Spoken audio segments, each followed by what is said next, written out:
Welcome back guys. In this video we will discuss some important concepts and formulae related to the topic hyperbola. सबसे पहले हम start करते हैं general equation of hyperbola को हम कैसे डिफाइन करते हैं.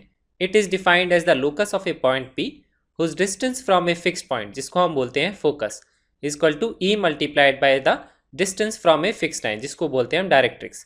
ज्योमेट्रिकली कैसे रिप्रेजेंट करते हैं, एक पॉइंट है x, इसका एक फिक्स्ड पॉइंट से डिस्टेंस उसको बोलते हैं फोकस, और उसका एक फिक्स लाइन से डिस्टेंस किसके बराबर होता है, उसमें रिलेशन होता है E टाइम्स का. अब हम इस पे डिस्टेंस फार्मूला अप्लाई करके इसकी इक्वेशन निकाल सकते हैं. तो इन दोनों में डिस्टेंस फार्मूला अप्लाई करेंगे तो आएगा under root of x minus alpha का स्क्वायर y माइनस बीटा का स्क्वायर, और इसमें हम लाइन का डिस्टेंस अप्लाई करेंगे तो ये डिस्टेंस आएगा, उसको हम E से मल्टीप्लाई कर देंगे, इनको हम इक्वेट कर देंगे, उसके बाद में हम इसका कर लेंगे स्क्वायर. तो हमें यहाँ पे मिलेगी एक 2 डिग्री की इक्वेशन. वो जो 2 डिग्री की इक्वेशन है वो रिप्रेजेंट करती है general equation of hyperbola. In equation of hyperbola the value of eccentricity is always greater than 1. Ellipse की केस में ये वैल्यू लेस देन 1 होती है और पैराबोला के केस में ये वैल्यू इक्वल टू 1 होती है. अब हम डिस्कस करते हैं 2 स्टैंडर्ड इक्वेशंस ऑफ हाइपरबोला. पहली इक्वेशन है plus X square upon A square minus Y square upon B square equal to 1. दूसरी इक्वेशन है minus X square upon B square plus Y square upon A square equal to 1. दोनों equations में एक eccentricity का formula है वो हम apply कर सकते हैं, that is B square equal to A square E square minus 1. लेकिन यहाँ पे ए और बी की वैल्यू दोनों केसेस में अलग है. वो हम कैसे आइडेंटिफाई करते हैं, कोई भी हमें इक्वेशंस गिवन है उसमें जो भी पॉजिटिव वैल्यू है उसके साथ में जो नीचे जो कोफिशिएंट है वो डिफाइन करता है ए. वो वैल्यू कहीं पे भी हो सकता है, यहाँ पे एक्स स्क्वायर के नीचे है, यहाँ पे वो वैल्यू है वाई स्क्वायर के नीचे, तो वो वैल्यू हमेशा ए स्क्वायर को डिफाइन करेगी. राइट साइड में 1 होना चाहिए, और जो दूसरी वैल्यू है माइनस के साथ वो डिफाइन करेगा बी स्क्वायर. इस तरीके से हम वैल्यू फार्मूले में पुट कर सकते हैं और इसेंट्रिसिटी की वैल्यूज निकाल सकते हैं. तो ए स्क्वायर डिफाइन करता है जो भी साइन पॉजिटिव है, वाई स्क्वायर के आगे साइन पॉजिटिव है तो उसके बॉटम का कोफिशिएंट ए स्क्वायर है, और अगर एक्स स्क्वायर के साइन आगे पॉजिटिव है तो उसके बॉटम का कोफिशिएंट है ए स्क्वायर. इस तरीके से हम ए स्क्वायर को आइडेंटिफाई करते हैं, और जो दूसरी वैल्यू होती है नेगेटिव साइन के साथ उसको बोलते हैं हम बी स्क्वायर. अब हम देखते हैं दोनों हाइपरबोला की शेप. जो फर्स्ट हाइपरबोला है उस केस में कहाँ पे है, पॉजिटिव साइड है एक्स के साथ. तो इस केस में क्या होता है, जो हाइपरबोला होता है वो लाई करता है अलोंग द एक्स एक्सिस. तो इस तरीके से हाइपरबोला की शेप होती है. ठीक है, इस केस में भी क्या है, जो इस हाइपरबोला का सेंटर है वो है ओरिजिन, और जिस डायरेक्शन में हाइपरबोला लाई करता है वो एक्सिस को बोलते हैं हम ट्रांसवर्स एक्सिस, और उसके अलावा जो एक्सिस होती है उसको बोलते हैं हम कॉन्जुगेट एक्सिस. तो यहाँ पे वाई एक्सिस है कॉन्जुगेट एक्सिस, और दोनों एक्सिस का जो इंटरसेक्शन पॉइंट है उसको बोलते हैं सेंटर. वो इस केस में क्या है, ओरिजिन. ये जो सेकंड हाइपरबोला है इस केस में भी क्या है, सेंटर ओरिजिन पे ही है, लेकिन यहाँ पे वाई स्क्वायर के आगे पॉजिटिव है. तो यहाँ पे हम आइडेंटिफाई कर सकते हैं कि जो वाई एक्सिस है वो होगी ट्रांसवर्स एक्सिस, क्योंकि उसी के अलोंग हाइपरबोला लाई करता है, और जो दूसरी एक्सिस होगी वो होगी conjugate axis, that is the x axis. तो हाइपरबोला कौन सी एक्सिस के अलोंग लाई करता है, जिसके आगे पॉजिटिव साइन होता है, उसी एक्सिस के अलोंग हाइपरबोला लाई करता है, that is transverse axis. Similar type का रिलेशन मैंने इसेंट्रिसिटी का एलिप्स की इक्वेशन में भी आपके साथ डिस्कस किया था. उसमें फॉर्मूला था B square equal to A square 1 minus E square. तो यहाँ पे सिर्फ इस पोर्शन में डिफरेंस है, इसका जस्ट अपोजिट आएगा. कैसे ध्यान रखेंगे, इसेंट्रिसिटी की वैल्यू ग्रेटर देन 1 है, ये वैल्यू हमेशा पॉजिटिव आनी चाहिए, तो यहाँ पे ई स्क्वायर माइनस 1 लिखेंगे. और इलिप्स के केस में इसेंट्रिसिटी की वैल्यू लेस देन 1 थी तो उसमें 1 माइनस ई स्क्वायर रखेंगे, तभी यहाँ पे पॉजिटिव वैल्यू आएगी, क्योंकि बी स्क्वायर भी पॉजिटिव है और ए स्क्वायर भी पॉजिटिव है. और इलिप्स की इक्वेशन में यहाँ पे प्लस बी स्क्वायर आता है, यहाँ पे माइनस बी स्क्वायर है. तो इलिप्स का जो रिलेशन था उसमें बी स्क्वायर को माइनस बी स्क्वायर से रिप्लेस कर देंगे, तब भी आपको सेम रिलेशन मिल जाएगा. अब हम डिस्कस करते हैं इस हाइपरबोला की इक्वेशन से रिलेटेड सम इंपॉर्टेंट पैरामीटर्स. सबसे पहले हम डिस्कस करते हैं points on the transverse axis. तो जो पहले 2 पॉइंट्स हैं वो लाई करते हैं सेंटर से eight the distance A E on both the sides. एक पॉइंट है ए ई कॉमा 0, एक पॉइंट है माइनस ए ई कॉमा 0. इसको हम बोलते हैं focus of the hyperbola. Next important points हैं इसी एक्सिस पे ए distance on both the sides. तो एक पॉइंट आएगा ए कॉमा 0, एक पॉइंट आएगा माइनस ए कॉमा 0. इनको बोलते हैं हम end points of the transverse axis. Next important point है at the distance a by on both the sides from the center. तो ये दोनों पॉइंट्स आएंगे ए बाई कॉमा 0 और माइनस ए बाई कॉमा 0. इन दोनों इंपॉर्टेंट पॉइंट से अगर हम एक लाइन ड्रॉ करते हैं perpendicular to the transverse axis, उस लाइन को बोलते हैं हम डायरेक्ट्रिक्स. उसकी इक्वेशन क्या आएगी, X equal to A by, इसकी इक्वेशन आएगी X equal to minus A by. तो ये तो हमने डिस्कस कर लिया important points on the transverse axis. Conjugate axis पे सिर्फ 2 इंपॉर्टेंट पॉइंट्स हैं at the distance b from the centre of the hyperbola. उनके कोऑर्डिनेट्स हैं 0, b एंड 0, माइनस b. इनको बोलते हैं हम end points of the conjugate axis. अब हम डिफाइन करते हैं लेंथ। पहली लेंथ है लेंथ ऑफ ट्रांसवर्स एक्सिस, वो होती है end points of transverse axis के बीच का डिस्टेंस। तो इन दोनों पॉइंट के बीच का डिस्टेंस निकालेंगे तो आएगा 2a, और कॉन्जुगेट एक्सिस की लेंथ होती है and point of conjugate axis के बीच का डिस्टेंस, इनका बीच का डिस्टेंस आएगा 2b। नेक्स्ट हम डिफाइन करते हैं कॉर्ड्स। पहली कॉर्ड होती है जो फोकस से पास करती है, उसको बोलते हैं हम फोकल कॉर्ड, और एक कॉर्ड ऐसी जो ट्रांसवर्स एक्सिस के परपेंडिकुलर होती है, वो कहीं पे भी हो सकती है, उसको बोलते हैं हम डबल ऑर्डिनेट। एक चीज का ध्यान रखिए, कॉर्ड सिर्फ ऐसे नहीं बनाते, कॉर्ड हम इस तरीके से भी बना सकते हैं कि इस ब्रांच ऑफ हाइपरबोला पे यहाँ एक पॉइंट लें और इस पे एक पॉइंट लें, उनको ज्वाइन करेंगे, उसको भी बोलते हैं हम कॉर्ड ऑफ हाइपरबोला। अब हम डिस्कस करते हैं special focal chord, that is the smallest focal chord which passes through the focus and also perpendicular to the transverse axis. इसको हम बोलते हैं लेटस रेक्टम। इसके एंड पॉइंट्स को कैसे डिफाइन कर सकते हैं हम, एक्स कोऑर्डिनेट इसका क्या होगा, ए के बराबर होगा। ये वैल्यू जब हम इक्वेशन में पुट करेंगे तो वाई कोऑर्डिनेट की वैल्यू मिलेगी हमें B square by A and minus B square by A. Similar तरीके से आप यहाँ पे माइनस ए ही पुट करेंगे तो भी आपको सिमिलर वाई कोऑर्डिनेट्स मिलेंगे, b square by A and minus B square by a. अब नेक्स्ट हम डिफाइन करते हैं लेंथ ऑफ लेटस रेक्टम, वो है end points of latus rectum के बीच का डिस्टेंस। वो डिस्टेंस आप निकालेंगे तो आएगा 2b स्क्वायर बाय। तो लेंथ ऑफ लेटस रेक्टम हमने डिफाइन कर ली। लेंथ ऑफ लेटस रेक्टम को एक फॉर्मूले से और डिफाइन किया जाता है, उसको हम लिखते हैं 2e times distance of focus from directrix. ये फॉर्मूला किसी भी हाइपरबोला के लिए आप अप्लाई कर सकते हैं।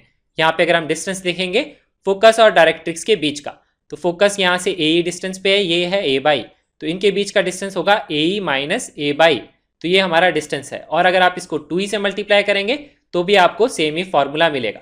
2e से मल्टीप्लाई करके आपका ये फॉर्मूला आएगा, और इसमें अगर आप ये रिलेशन लगाएंगे b square equal to A square E square minus 1, तो आपको ये रिलेशन मिल जाएगा 2b स्क्वायर अपॉन ए। और लेंथ ऑफ लेटस रेक्टम को हम डिफाइन करते हैं कॉन्जुगेट एक्सिस का square upon transverse axis.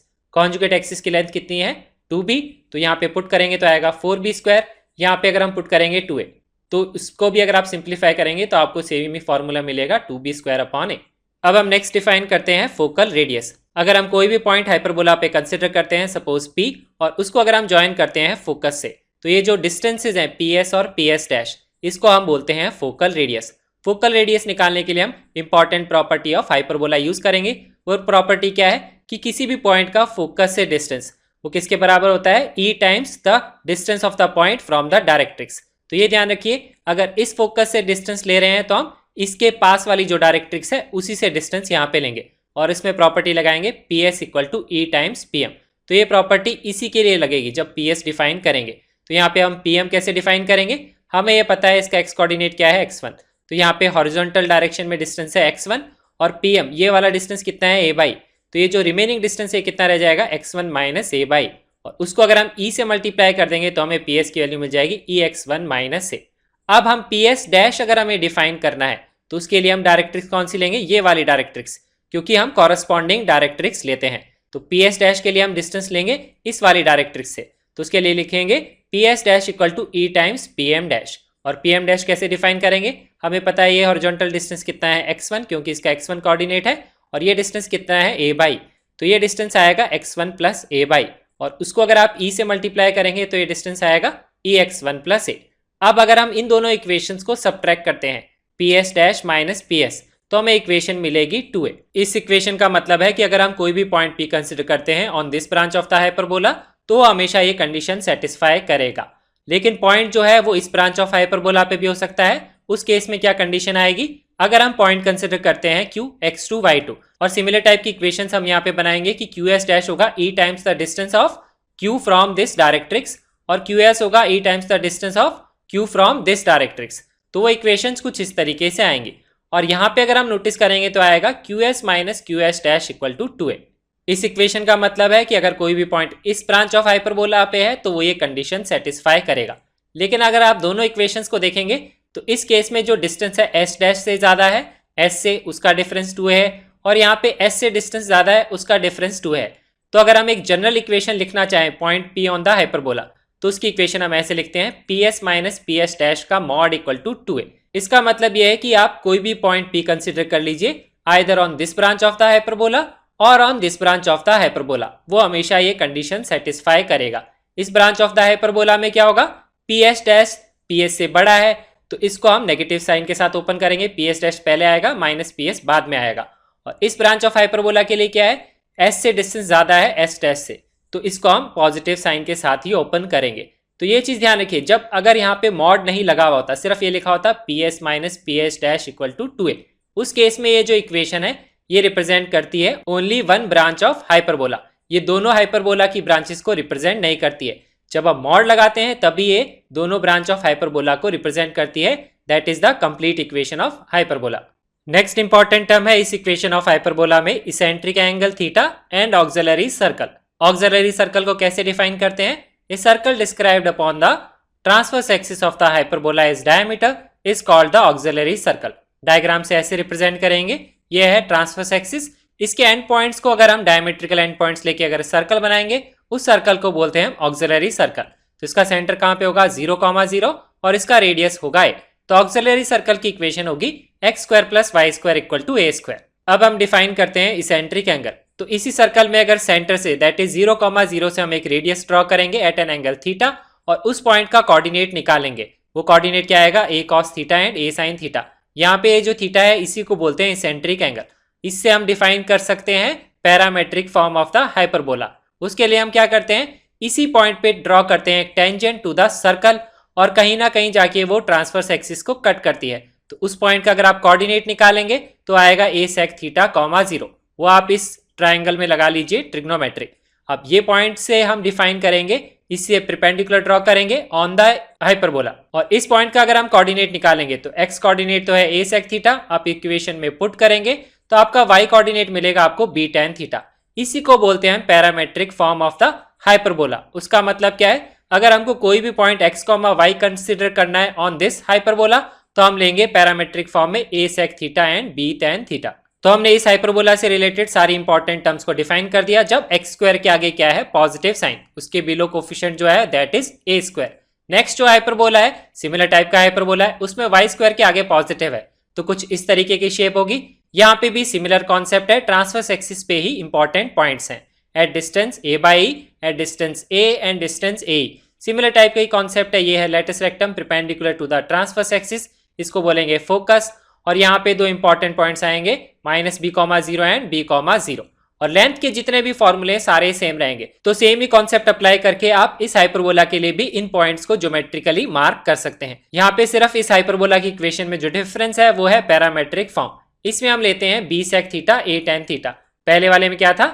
a sec theta और b tan थीटा, सिर्फ यही डिफरेंस है। अब हम डिस्कस करते हैं कॉन्जुगेट हाइपरबोलाज और उससे रिलेटेड प्रॉपर्टीज। कॉन्जुगेट हाइपरबोलाज को हम डिफाइन कैसे करते हैं? Two hyperbolas are such that transverse and conjugate axis of one hyperbola are respectively conjugate and transverse axis of the other।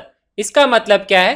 जो फर्स्ट हाइपरबोला है उसकी जो ट्रांसवर्स एक्सिस है वो सेकंड हाइपरबोला की कॉन्जुगेट एक्सिस है और जो फर्स्ट हाइपरबोला की कॉन्जुगेट एक्सिस है वो सेकंड हाइपरबोला की ट्रांसवर्स एक्सिस है। इसको देखिए हम समझते हैं कि एग्जांपल से, अगर मैं फर्स्ट हाइपरबोला लेता हूं +x² / 16 - y² / 9 = 1, तो इस केस में जो कॉन्जुगेट एक्सिस और ट्रांसवर्स एक्सिस कैसे डिफाइन करेंगे? ये है हमारा a², तो a1 की वैल्यू मैं यहाँ लिख लेता हूँ यहाँ से 4 और b1 की वैल्यू क्या लिख लेता हूँ 3। तो ये हमारा डिफाइन करेगा ट्रांसवर्स एक्सिस, ये डिफाइन करेगा कॉन्जुगेट एक्सिस। सिमिलर तरीके से सेकंड हाइपरबोला हम लेते हैं, इसी हाइपरबोला को हमने माइनस से मल्टीप्लाई कर दिया, यहाँ पे चेंज कर दिया, यहाँ माइनस कर दिया और यहाँ पे प्लस कर दिया। इस केस में क्या हो जाएगा? ये हो जाएगा a², तो इसका जो a2 होगा वो इससे डिफाइन होगा कि यहाँ ये वैल्यू आएगी इसकी =3 और b2 की वैल्यू यहाँ से आएगी =4। तो यहाँ पे ये जो दोनों हाइपरबोलाज हैं 1 and 2 दे आर कॉन्जुगेट हाइपरबोलाज, क्योंकि पहले की जो ट्रांसवर्स एक्सिस डिफाइन कर रहा है वो दूसरे की कॉन्जुगेट एक्सिस डिफाइन कर रहा है और जो पहले की कॉन्जुगेट एक्सिस डिफाइन कर रहा है वो दूसरे की ट्रांसवर्स एक्सिस डिफाइन कर रहा है। तो बेसिकली एक्सिस की लेंथ जो है इंटरचेंज हो गई। तो कॉन्जुगेट हाइपरबोलाज को हम कैसे आइडेंटिफाई करते हैं? दो हाइपरबोला की इक्वेशन सेम टू सेम होती है, सिर्फ उसमें क्या होता है प्लस और माइनस इंटरचेंज हो जाता है, वैसे हाइपरबोलाज को बोलते हैं कॉन्जुगेट हाइपरबोलाज। अब हम डिस्कस करते हैं कॉन्जुगेट हाइपरबोलाज की प्रॉपर्टी। तो वो प्रॉपर्टी है रिलेटेड टू इसेंट्रिसिटी। ये इसेंट्रिसिटी का फॉर्मूला होता है, यहाँ पे अगर आप ये वैल्यूज पुट करके इसेंट्रिसिटी की वैल्यू निकालेंगे 1/e1² तो वो इसके बराबर आएगी और सिमिलर तरीके से यहाँ पे इवेल्युएट करेंगे 1/e2² तो इसके बराबर आएगी और अगर आप इन दोनों को ऐड करेंगे तो आपको मिलेगा 16 + 9/25, वो वैल्यू आएगी 1। ये हमेशा ट्रू है for any pair of conjugate hyperbolas कि E1 है eccentricity of first hyperbola, E2 है eccentricity of second hyperbola and they both are conjugate hyperbolas. तो उस केस में क्या होता है 1/e1² plus 1/e2² equal to 1 होता है।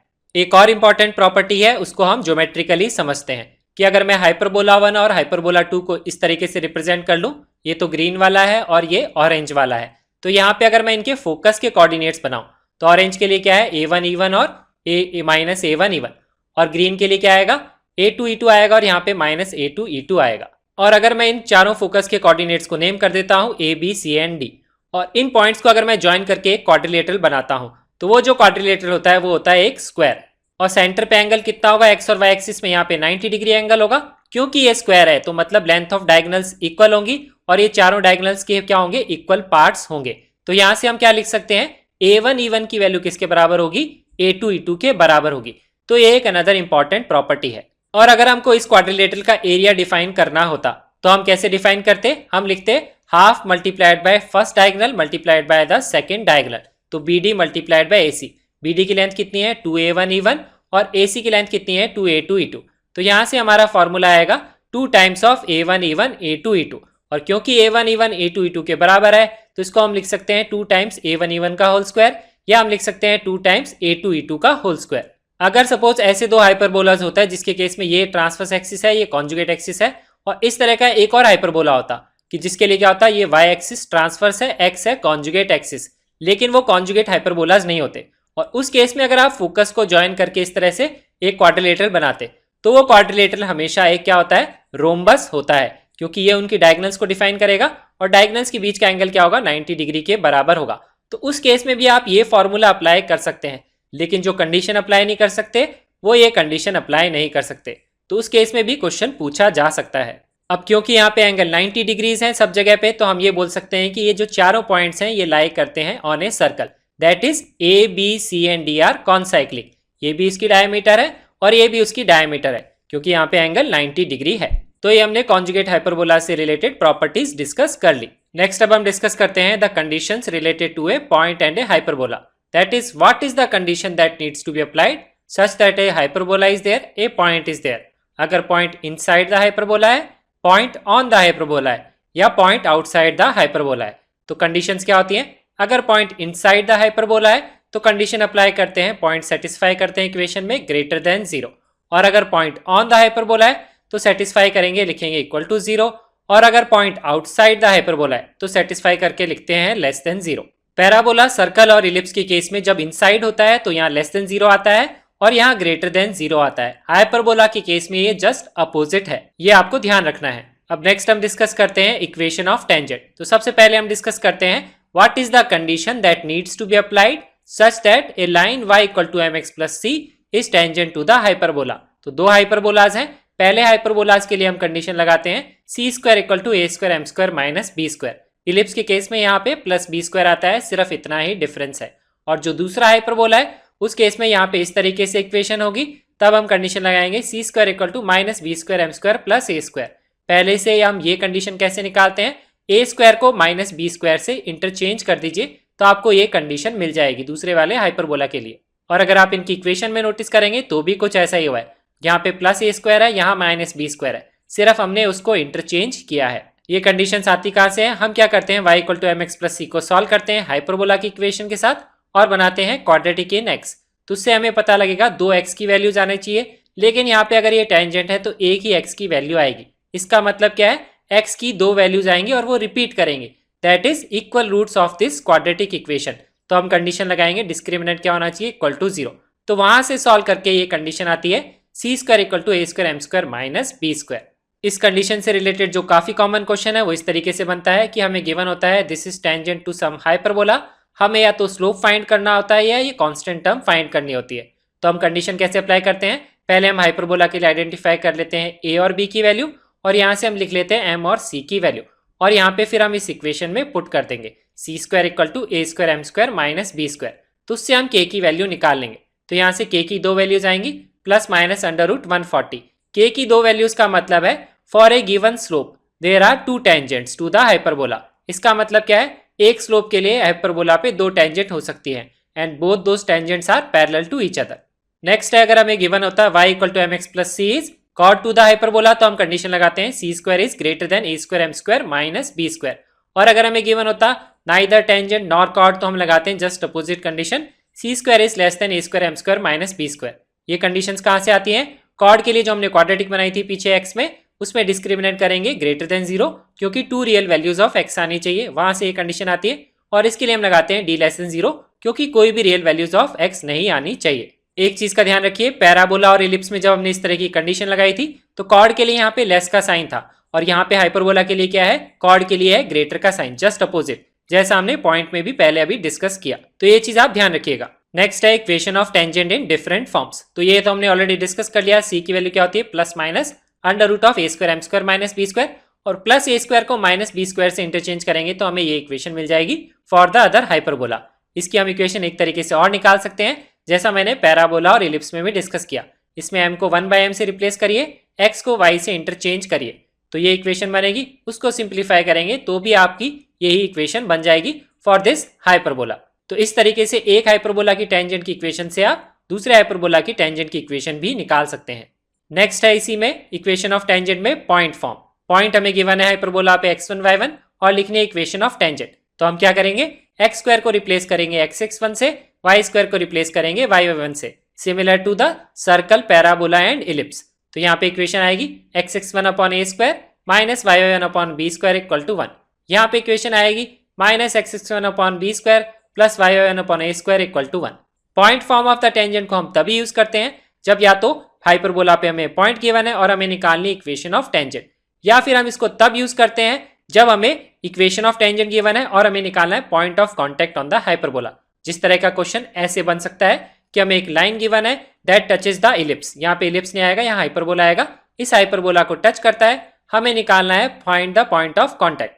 तो हम सबसे पहले क्या करेंगे? गिवन हाइपरबोला के लिए लिख लेंगे equation of tangent at the point x1 y1 that is the point of contact. तो यहाँ पे इक्वेशन आएगी 3x x1 minus 4y y1 equal to 1, x square की जगह x(x1), वाई स्क्वायर की जगह y(y1).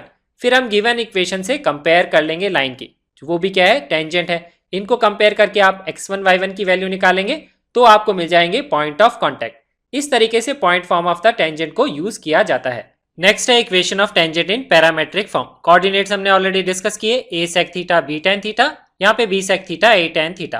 तो यहाँ पे x1 की जगह ये पुट कर देंगे, y1 की जगह ये पुट करेंगे, तो इक्वेशन मिलेगी x sec theta upon a minus y tan theta upon b equal to 1। और यहाँ पे x1 में ये पुट करेंगे, y1 में ये पुट करेंगे, तो इक्वेशन मिलेगी minus x sec theta upon b plus y tan theta upon a equal to 1। तो ये हमने सारी इक्वेशंस ऑफ टेंजेंट्स डिस्कस कर ली इन डिफरेंट फॉर्म्स। तो इनको ध्यान रखना बहुत आसान है, एक के लिए ध्यान रखिए और दूसरे के लिए कैसे निकालेंगे? प्लस ए स्क्वायर को माइनस बी स्क्वायर से इंटरचेंज कर देंगे तो ये इक्वेशन आएगी। इसमें भी ये इक्वेशन इस तरीके से आ जाएगी। और अगर हमें पैरामेट्रिक कोऑर्डिनेट्स पता है तो पैरामेट्रिक फॉर्म की इक्वेशन हम पॉइंट फॉर्म से डायरेक्टली निकाल सकते हैं। नेक्स्ट हम डिस्कस करते हैं टू पैरेलल टेंजेंट्स का केस। हमें निकालना है relation between the eccentric angles that is theta. तो यहाँ पे मैंने दो पैरेलल टेंजेंट्स बनाई है at the points alpha and beta. एक पॉइंट है a sec alpha b tan alpha, दूसरा पॉइंट है a sec beta b tan beta. तो इक्वेशन कंसिडर करेंगे पैरामेट्रिक फॉर्म में, क्योंकि पैरेलल लाइंस है तो हमें स्लोप को इक्वेट करना पड़ेगा। तो इसका स्लोप क्या आएगा? b by a cosec alpha, इसका स्लोप आएगा b by a cosec beta. तो इनको इक्वेट करेंगे तो आएगा sine alpha equal to sine beta, ये कैंसिल हो जाएगा तो 1 by sine alpha equal to 1 by sine beta. यहाँ से क्या हो सकता है? कंडीशन लगा सकते हैं या तो अल्फा इक्वल टू बीटा होना चाहिए, ऐसा तो हम लेंगे नहीं क्योंकि उस केस में ये दोनों सेम ही पॉइंट को रिप्रेजेंट करेंगे। तो इसको हम कैसे लिख सकते हैं? Sine of pi minus beta. यहाँ से हम कंडीशन लगा सकते हैं alpha equal to pi minus beta, तो हम इक्वेशन बना सकते हैं alpha plus beta equal to pi. इसका मतलब क्या है? अगर दो पॉइंट्स इस तरीके से हैं जिसपे हमने टेंजेंट्स ड्रॉ करी वो है पैरेलल टेंजेंट्स, तो हम क्या बोल सकते हैं? उनके एसेंट्रिक एंगल्स का सम क्या होगा? इक्वल टू पाई के बराबर होगा। नेक्स्ट अब हम डिस्कस करते हैं equation of tangent from an external point. तो हमें एक्सटर्नल पॉइंट से दो टेंजेंट की इक्वेशन निकालनी है। इस तरह से क्वेश्चन पूछे जाते हैं। तो क्वेश्चन का एग्जांपल लेते हैं। हमें निकालनी equation of tangent to this hyperbola passing through the point और फ्रॉम द पॉइंट। इस तरीके से क्वेश्चन में लिखा होता है, उसका मतलब है वो पॉइंट हाइपरबोला पे नहीं है, पॉइंट ऑफ कॉन्टेक्ट नहीं है, वो पॉइंट हाइपरबोला के आउटसाइड लाई करता है, वहां से हमने टेंजेंट खींची है। तो उसको हम स्टार्ट कैसे करते हैं? गिवन हाइपरबोला के लिए हम ए और बी की वैल्यू आइडेंटिफाई कर लेते हैं और उसकी इक्वेशन लिख लेते हैं टेंजेंट की इन स्लोप फॉर्म। फिर हम इस इक्वेशन में सेटिस्फाई कराते हैं ये पॉइंट, क्योंकि ये टेंजेंट जो है इस पॉइंट से पास करती है। तो x की जगह ये पुट करेंगे, y की जगह 3 पुट करेंगे और यहाँ पे इक्वेशन बना लेंगे क्वाड्रेटिक इक्वेशन इन m। इसको यहाँ लेके आएंगे तो आएगा 3 माइनस 2m का square equal to 16m square minus 9। तो ये क्वाड्रेटिक बन जाएगी m में। उस क्वाड्रेटिक इक्वेशन को सॉल्व करके हम m1 m2 that is the slope of the tangents find कर सकते हैं। और अगर हम m1 और m2 की वैल्यू यहाँ पे पुट करेंगे तो हमें मिल जाएगी टेंजेंट की इक्वेशंस। एक चीज का ध्यान रखिए, अगर आप एक स्लोप की वैल्यू पुट करेंगे तो दो इक्वेशन आएंगी प्लस और माइनस के साथ, लेकिन दोनों में से एक ही इक्वेशन होगी। वो आपको कैसे चेक करना पड़ेगा, पॉइंट को सेटिस्फाई करा के। सिमिलर तरीके से जब आप m2 पुट करेंगे तो भी दो इक्वेशन आएगी, लेकिन उसमें से एक ही इक्वेशन होगी जो टेंजेंट होगी, वो भी हमें पॉइंट सेटिस्फाई करके चेक करना पड़ता है। तो इक्वेशन तो टोटल 4 आएंगे, लेकिन उसमें से दो इक्वेशन होंगी इक्वेशन ऑफ टेंजेंट्स। और अब अगर हमें इक्वेशन ऑफ टेंजेंट्स पता लग जाएंगी तो हम निकाल सकते हैं पॉइंट ऑफ कांटेक्ट, जैसा मैंने पहले डिस्कस किया। टेंजेंट की इक्वेशन को कंपेयर कर लेंगे point form of the tangent से। और अगर हमें स्लोप्स पता है m1 और m2 तो हम डिफाइन कर सकते हैं एंगल बिटवीन द टेंजेंट्स। कौन से फॉर्मूले से डिफाइन करेंगे, tan theta equal to mod of m1 minus m2 upon 1 plus m1 m2। Next इसी में एंगल बिटवीन द टेंजेंट्स में एक इंपॉर्टेंट केस है, जब यहाँ पे एंगल होता है 90 डिग्री, तो उसमें हम डिफाइन करते हैं इस पॉइंट का लोकस कि ये पॉइंट कौन से कर्व पे लाई करता है, तो वो हम आइडेंटिफाई करेंगे। Locus of point of intersection of two perpendicular tangents, इसका आइडेंटिफाई करना है। तो उसको अभी हम वैसे स्टार्ट करते हैं, इक्वेशन लिखते हैं टेंजेंट की पॉइंट फॉर्म में। इसमें हम सेटिस्फाई कराते हैं पॉइंट h कॉमा के। अगर हम इसके कोऑर्डिनेट अज्यूम कर लेते हैं h कॉमा के, तो इक्वेशन बनाएंगे हम m में एक क्वाड्रेटिक इक्वेशन। और उस क्वाड्रेटिक इक्वेशन में क्या कंडीशन लगाएंगे, प्रोडक्ट ऑफ स्लोप क्या होना चाहिए, -1, because both the lines are perpendicular. तो ये कंडीशन हम अप्लाई करेंगे, क्रॉस मल्टीप्लाई करेंगे। उसके बाद में h कॉमा के जो है उसको मैं x और y से इंटरचेंज कर दूंगा to represent the general equation in the variable x and y। तो वो इक्वेशन इस तरीके से आएगी, x square plus Y square equal to A square minus B square. इसी को बोलते हैं हम डायरेक्टर सर्कल। इसका मतलब क्या है कि अगर दो लाइंस आपस में 90 डिग्री पे इंटरसेक्ट करती हैं तो उनका पॉइंट ऑफ इंटरसेक्शन हमेशा इस सर्कल के ऊपर लाई करता है। इलिप्स के केस में भी हमने इसी तरीके से इक्वेशन निकाली थी डायरेक्टर सर्कल की। वहां पे सिर्फ क्या था, ए स्क्वायर प्लस बी स्क्वायर, तो यहाँ पे प्लस बी स्क्वायर की जगह सिर्फ माइनस बी स्क्वायर आ गया है। नेक्स्ट अब हम डिफाइन करते हैं equation of pair of tangents. Pair of tangents का मतलब क्या है, अगर हमने एक्सटर्नल पॉइंट से दो टेंजेंट्स को ड्रॉ किया है तो साइमल्टेनियसली अगर हमको एक इक्वेशन से उनको रिप्रेजेंट करना है तो उसको बोलते हैं equation of pair of tangents. हम क्या करते हैं, लाइन पी क्यू की इक्वेशन लिखते हैं, लाइन पी आर की इक्वेशन लिखते हैं, और अगर हम उसको मल्टीप्लाई कर देंगे तो मिलेगी एक 2 डिग्री की इक्वेशन। वो 2 डिग्री की इक्वेशन साइमल्टेनियसली दोनों लाइन की इक्वेशन को रिप्रेजेंट करेगी।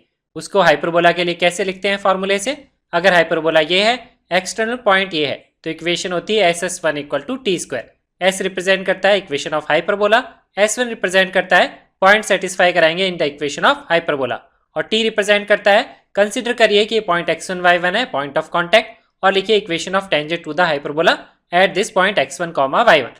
तो इक्वेशन आएगी x(x1) upon a square minus y1 upon b square minus 1। तो ये जो 2 डिग्री की इक्वेशन आएगी, this will represent the equation of pair of tangents from the external point P on to the hyperbola. Next अब हम discuss करते हैं some important properties of tangents जिनको आप ध्यान रख सकते हैं और उस पे एग्जाम में डायरेक्टली क्वेश्चंस पूछे जा सकते हैं। पहली प्रॉपर्टी है the locus of the feet of perpendiculars from the foci upon any tangent exist auxiliary circle. इसका मतलब क्या है, कोई भी टेंजेंट है हाइपरबोला के लिए, और अगर आप उस पे टेंजेंट पे परपेंडिकुलर ड्रॉ करेंगे फोकस से, तो वो जो पॉइंट होगा P वो लाई करेगा ऑक्सिलरी सर्कल पे। इस फोकस से भी ड्रॉ करेंगे तो भी जो पॉइंट आएगा वो भी ऑक्सिलरी सर्कल पे ही ड्रॉ करेगा। तो ये जो फुट ऑफ परपेंडिकुलर का लोकस है उसकी इक्वेशन क्या होगी, x square plus Y square equal to A square. Same ही प्रॉपर्टी इलिप्स में भी होती है, वहां पे भी हमने डिस्कस करी थी। Foot of perpendicular lies on the auxiliary circle.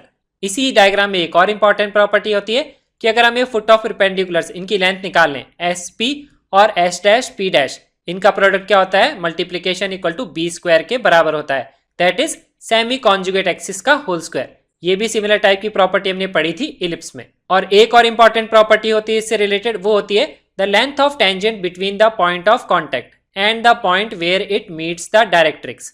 इसका मतलब क्या है, हमने एक टेंजेंट ड्रॉ करी और उसकी हमें लेंथ निकालनी है, कहाँ से, पॉइंट ऑफ कॉन्टैक्ट से उस पॉइंट तक जब वो टेंजेंट डायरेक्ट्रिक्स को मीट करती है। तो ये जो लेंथ है ये क्या करती है, subtends right angle at the corresponding focus. तो जिस भी डायरेक्ट्रिक्स को कट करती है ये जो लेंथ है उसके कॉरस्पॉन्डिंग फोकस के साथ एंगल कितना है, 90 डिग्री के बराबर होता है। ये सिमिलर टाइप से अगर हम यहाँ पे रिप्रेजेंट करेंगे तो इस फोकस पे भी क्या होगा, एंगल 90 डिग्री के बराबर होगा। सेम ही प्रॉपर्टी पैराबोला में भी होती है और इलिप्स में भी होती है। अब हम डिस्कस करते हैं टेंजेंट की इक्वेशंस इलिप्स और हाइपरबोला के साथ में। और एक इंपॉर्टेंट चीज यहाँ पे हम नोटिस करते हैं, देखिए यहाँ पे इलिप्स और हाइपरबोला की स्टैंडर्ड इक्वेशंस में डिफरेंस क्या है, यहाँ पे प्लस बी स्क्वायर है, यहाँ माइनस बी स्क्वायर है। तो स्लोप फॉर्म की इक्वेशन में भी नोटिस करेंगे यहाँ प्लस बी स्क्वायर है, यहाँ माइनस बी स्क्वायर है। पॉइंट फॉर्म की इक्वेशन में भी क्या है, यहाँ प्लस बी स्क्वायर है, यहाँ माइनस बी स्क्वायर है। तो इस तरीके से हम स्लोप फॉर्म एक की ध्यान रख के इलिप्स की हाइपरबोला के एग्जाम में लिख सकते हैं डायरेक्टली। और अगर हमें पैरामेट्रिक पॉइंट्स पता है, क्योंकि पैरामेट्रिक पॉइंट्स दोनों के अलग अलग हैं, तो पैरामेट्रिक पॉइंट्स आप पॉइंट फॉर्म में पुट करके पैरामेट्रिक फॉर्म की इक्वेशन भी डायरेक्टली लिख सकते हैं। तो इस तरीके से हम साइमल्टेनियसली टेंजेंट की इक्वेशंस इलिप्स के लिए और हाइपरबोला के लिए ध्यान रख सकते हैं। नेक्स्ट अब हम डिस्कस करते हैं इक्वेशन ऑफ कॉट टू द हाइपरबोला। तो इसके लिए मैं क्या करता हूँ, हाइपरबोला पे 2 पॉइंट्स ले लेता हूँ, a sec alpha b tan alpha और a sec beta b tan beta. तो सबसे पहले लिखते हैं स्लोप ऑफ द कॉर्ड। तो उसके लिए क्या करेंगे, y2 minus y1 upon x2 minus x1। उसके बाद में आप b कॉमन लीजिए, a कॉमन लीजिए और इसको साइन कॉस में चेंज करके सिंप्लीफाई करिए हाफ एंगल्स में, sign A minus sine B, cos A minus cos B, ये फॉर्मूले लगेंगे। तो उसको आप चेंज करेंगे तो आपका स्लोप आएगा b by a cos of alpha plus beta by 2 sine of alpha minus beta by 2। तो हम इक्वेशन ऑफ कॉर्ड कुछ इस तरीके से लिख सकते हैं, y minus y1 upon x minus x1 equal to slope of the chord. इसको अगर हम सिंप्लीफाई करेंगे तो हमें मिलेगी कॉर्ड की इक्वेशन ये, x upon a cos of alpha minus beta by 2 minus y upon b sine of alpha plus beta by 2 equal to cos of alpha plus beta by 2। ये जो इक्वेशन हमने ellipse में भी देखी थी, इसमें सिर्फ डिफरेंस ये है कि यहाँ पे ये जो टर्म है cos of alpha plus beta by 2, ellipse में यहाँ पे प्लस आता है और ये टर्म यहाँ पे आती है माइनस के साथ, और जो दूसरा डिफरेंस है वहां पे प्लस आता है इलिप्स में, यहाँ माइनस आता है। तो ये 2 डिफरेंस है। अब हम केस डिस्कस करते हैं of focal chord, that is the chord which passes through the focus of the hyperbola. तो क्या कंडीशन अप्लाई करेंगे, इसमें पॉइंट सेटिस्फाई कराएंगे ए कॉमा 0। तो कंडीशन क्या आएगी, e equal to cos of alpha plus beta by 2 cos of alpha minus beta by 2।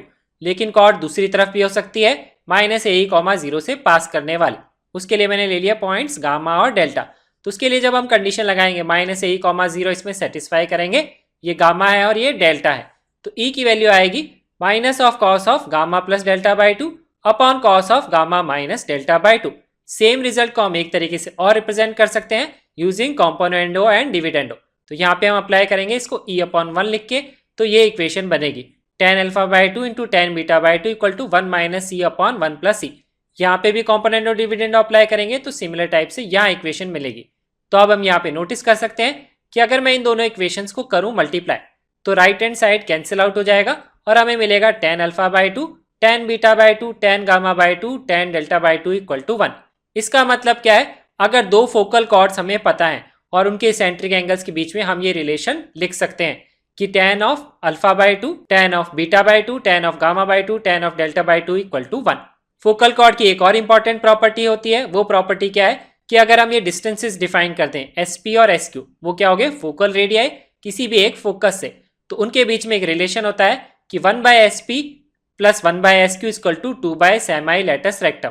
इसका मतलब क्या है, ये फोकल रेडियाई और semi latus rectum they are in harmonic progression. Semi latus rectum की लेंथ क्या होती है बी स्क्वायर बाय ए, तो ये वैल्यू हम यहाँ पे पुट कर देंगे। सिमिलर टाइप की प्रॉपर्टी हमने पढ़ी थी पैराबोला और इलिप्स में, सेम ही प्रॉपर्टी वहां पे होती है, तो वहां पे उनके कॉरस्पॉन्डिंग सेमी लेटस रेक्टम आते हैं। नेक्स्ट अब हम डिस्कस करते हैं equation of chord of contact. Chord of contact को डिफाइन किया जाता है कि अगर एक्सटर्नल पॉइंट पी से 2 टेंजेंट्स को ड्रॉ करते हैं और उनके जो पॉइंट्स ऑफ कॉन्टैक्ट हैं उनको अगर हम ज्वाइन करते हैं तो वो जो कॉर्ड बनती है उसको बोलते हैं chord of contact Q R for this external point P. उसको डिफाइन कैसे किया जाता है उसकी इक्वेशन को, उसको लिखते हैं t equal to 0, that is same as the equation of tangent. तो अगर हाइपरबोला की इक्वेशन ये है और एक्सटर्नल पॉइंट ये है, तो इसके लिए कॉर्ड ऑफ कॉन्टैक्ट की इक्वेशन को लिखा जाता है कि इसको हम एज्यूम करते हैं एज पॉइंट ऑफ कॉन्टैक्ट और लिखते हैं टेंजेंट की इक्वेशन। तो ये इक्वेशन आएगी, यही इक्वेशन रिप्रेजेंट करती है equation of chord of contact Q R for the external point P. Chord of contact की इक्वेशन से रिलेटेड जो एग्जाम में क्वेश्चन पूछ सकते हैं वो इस तरीके से पूछते हैं कि सपोज मैंने एक हाइपरबोला डिफाइन कर दिया, इसकी मैंने लिख ली कॉर्ड ऑफ कॉन्टैक्ट की इक्वेशन। तो क्वेश्चन में ऐसे लिखा होता है कि आपको कॉर्ड की इक्वेशन गिवन होगी, हमें आइडेंटिफाई करना होगा कि इन दोनों पॉइंट्स पे अगर मैं टेंजेंट ड्रॉ करता हूं तो उनका इंटरसेक्शन पॉइंट आइडेंटिफाई करिए, दैट इज दिस पॉइंट। तो हम क्या करेंगे, जो गिवन हाइपरबोला है उसके लिए कॉर्ड ऑफ कॉन्टैक्ट की इक्वेशन लिख लेंगे, तो उसमें इंटरसेक्शन पॉइंट अपने आप आ गए और ये जो गिवन कॉर्ड की इक्वेशन है क्यू आर उससे हम कंपेयर कर लेंगे, क्योंकि किसी ना किसी x1 y1 की वैल्यू के लिए they will represent the same chord, तो वो हम वहां से कंपेयर करके x1 y1 की वैल्यू निकाल लेंगे। उससे जो हमें मिल जाएंगे point of intersection of tangents at Q and R. Same concept को यूज करके हम डिफाइन कर सकते हैं point of intersection of two tangents to a general hyperbola at the points a sec alpha b tan alpha and a sec beta b tan beta. तो हम क्या करेंगे, इस कॉर्ड की इक्वेशन लिख लेंगे, वो ये इक्वेशन हमने पहले लिखी थी, और इस कॉर्ड की इक्वेशन को कंपेयर कर लेंगे कॉर्ड ऑफ कॉन्टैक्ट के साथ। तो उससे हमें मिल जाएगा x1 y1 की value, that is the point of intersection of tangents. Next हम डिस्कस करते हैं equation of cord with the given mid point x1 y1। तो इसकी इक्वेशन को लिखा जाता है इस तरीके से t इक्वल टू s1। यहाँ पे मिड पॉइंट है x1 कॉमा y1, तो t हम लिखते हैं मिड पॉइंट को अज्यूम करते हैं एज पॉइंट ऑफ कॉन्टैक्ट और लिखते हैं टेंजेंट की इक्वेशन, तो वो है t की वैल्यू, और s1 रिप्रेजेंट करता है ये जो पॉइंट है हाइपरबोला में सेटिस्फाई करेंगे। तो अगर हम इन दोनों को इक्वेट करेंगे तो हमें मिलेगी equation of cord with the given mid point.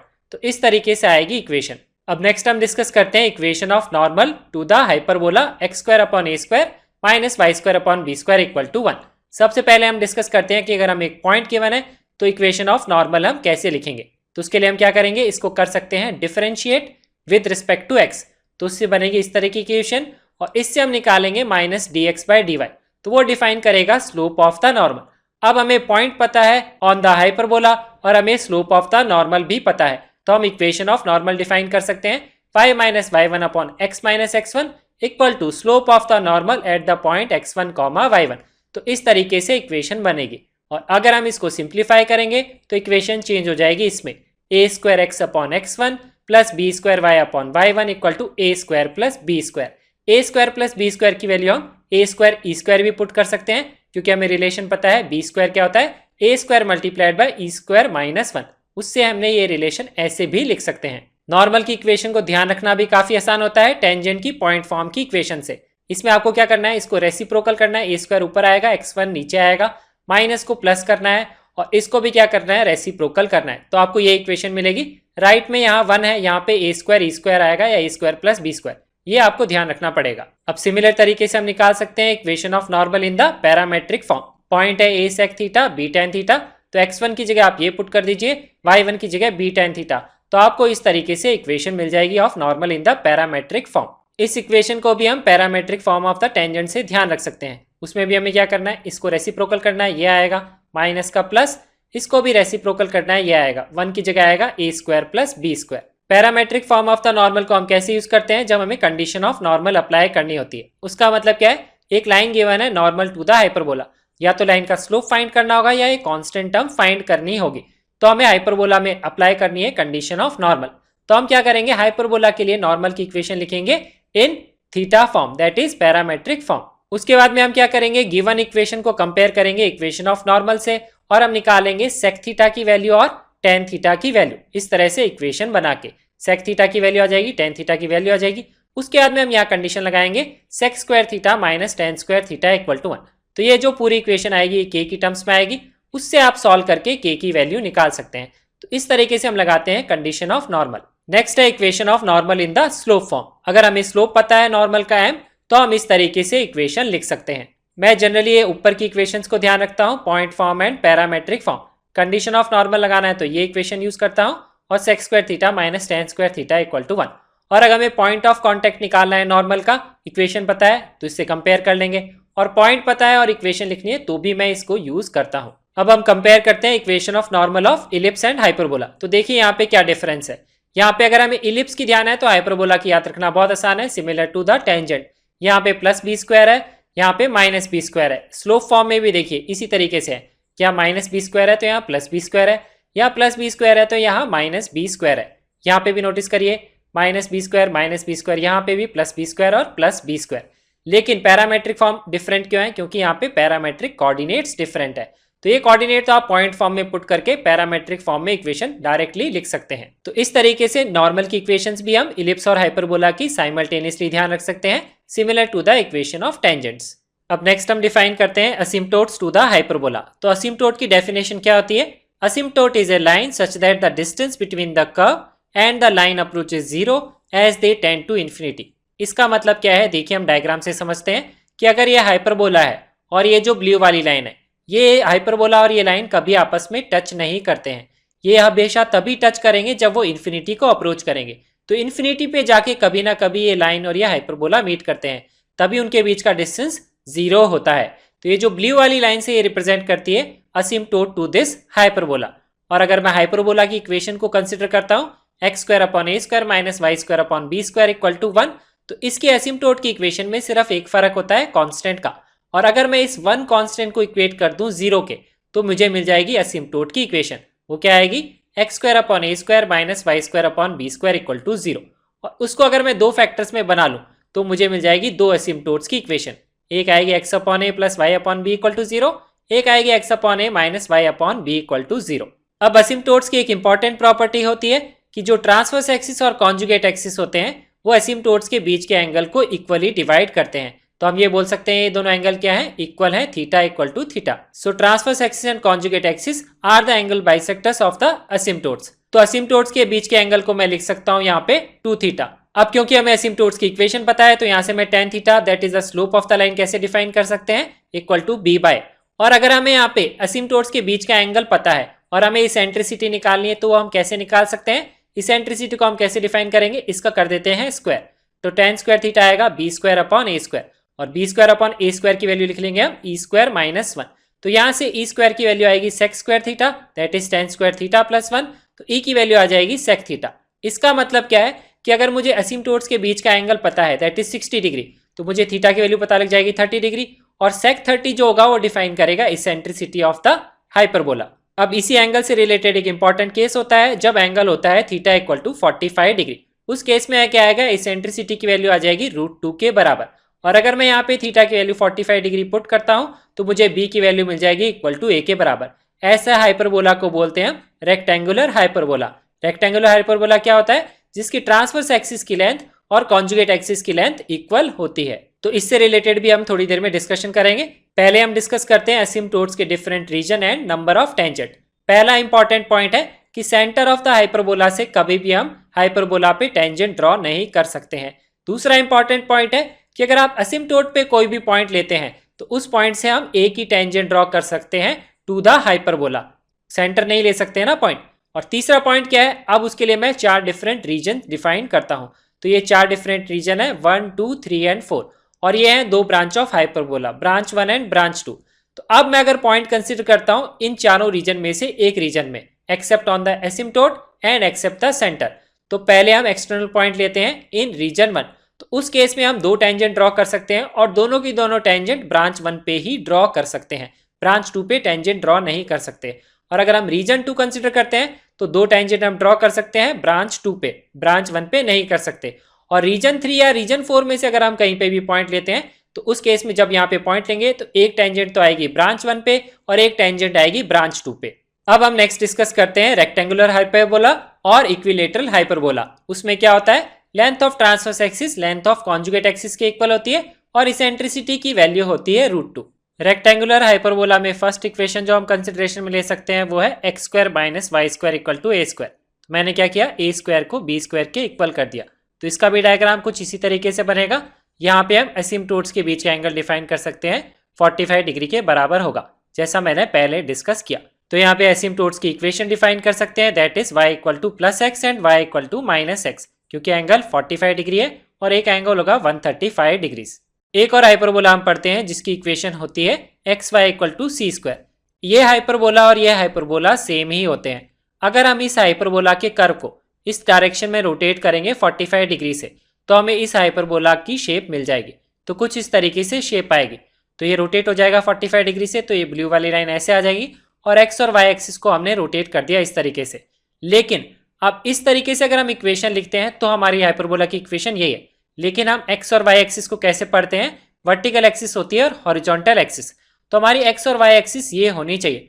तो अगर हम इस एक्सिस के टर्म्स में अगर इस कर्व की इक्वेशन को डिफाइन करेंगे तो इक्वेशन आती है X Y equal to C square. तो इस केस में हम एसिम्पटोट्स की इक्वेशन को लिख सकते हैं y equal to 0 that is the x axis and x equal to 0 that is the y axis.